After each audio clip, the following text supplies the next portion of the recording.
talk about how to round decimals. In our previous video, we started out how to round with part one. So go back, watch that video, and then come back to this one. This is part two, and this time we're going to be dealing with nines because the rule is just a bit different. So I wanted to create a separate video for this one. So I'm going to pin our decimal playlist along with our part one on how to round. Let's look at example one. We have 5 and 895 thousandths. So we're going to round to the nearest hundredths for example one. Now, when we deal with nines, there are two ways that you could approach it. So I want to show you both of those ways, and then we're going to allow you to choose which way works best for you. So let's look at example one. When we round to the nearest hundredths, the first thing I'm going to do is highlight my hundredths place. Well, in this case, there is a 9 in my hundredths place.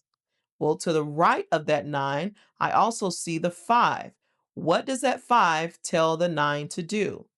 Remember in our previous video, if we have 1, 2, 3, 4, that's our stay the same group.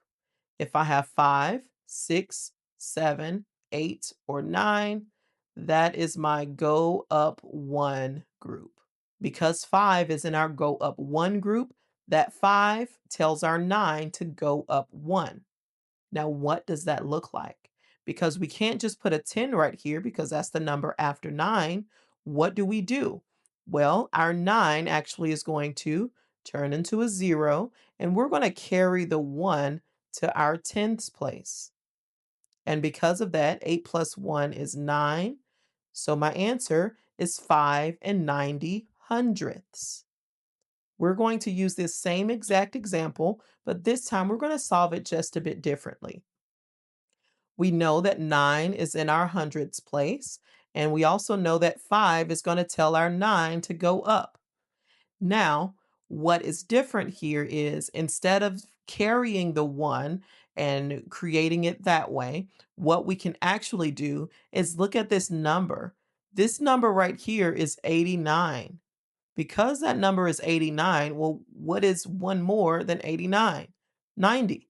So I can actually just count up. So my answer still is 5 and 90 hundredths. So let's look at example 2. This time we're rounding to the nearest tenths.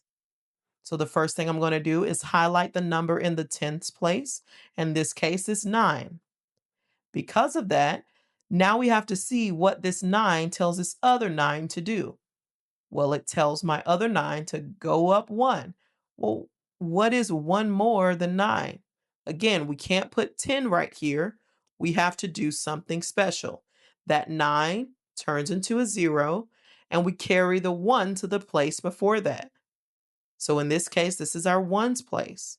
So 1 plus 4 is 5, and my answer is 25 and 0 tenths. Let's look at example 3. We're going to round to the nearest whole number. So when I round to the nearest whole number, well, let me highlight that whole number. What's beside the whole number? A 0. That 0 tells the 8 to stay the same. So when I round to the nearest whole number, that is just 8. Let's look at example 4. We're going to round to the nearest thousandth. Well, what number is in that thousandths place? Well, we have 10 hundredths, thousand, so that is a 9. So because there is a 9 in a thousandth place, I need to now see what this 9 is telling that 9 to do. Well, it's telling it to go up. So what does that look like? Well, we know that I can make my 9 turn into a 0, carry the 1. That gives me a 5 and bring everything else down. And because of that, we have 32 and 350 thousandths.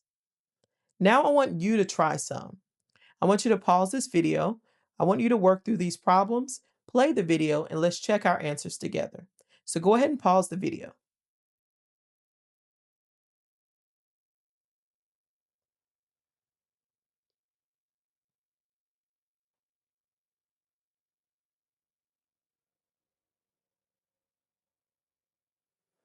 Alrighty, welcome back. So for our first example, we're asked to round to the nearest tenth. When we round to the nearest tenth, There is a 9 in that tens place. So the 7 tells the 9 to go up. Well, when it goes up, what happens? The 9 turns into a 0, and I'm carrying the 1 to the ones place. So now that gives me 1 plus 3 is 4, and bring down the 5. So that is going to be 54 and 0 tenths. Let's look at number 2. We're going to round to the nearest hundredth. Well, what is in the hundredth place? There is a 9 there. Because there is a 9 there, well, the 8 is telling the 9 to do something. What is it telling the 9 to do? Well, the 9 has to go up because the 8 tells that 9 to go up. So that means that 9 turns into a 0, carry the 1. 1 plus 5 is 6, and I bring down my 3. So my answer is 3 and 60 hundredths. This time we're going to round to the nearest whole number. What's the whole number? 79. So now we have a 9 behind there, and that 9 is telling this 9 to go up. Well, what is one more than 79? 80. And that's my answer. Now we're going to round to the nearest thousandth. Okay, what number is in the thousandth place? Of course, there is a 9 there. So that 7 is telling the 9 to go up. Well, what happens to that number? Well, when I go up, well, we're going to change that 9 to a 0, carry the 1. 9 plus 1 is also 10, carry the 1. 1 plus 0 is 1, and this is my answer. I threw that one in there to see where we were, but this is how you round to the nearest thousand. So my answer is 98 and 100,000. So tell me how you did on this.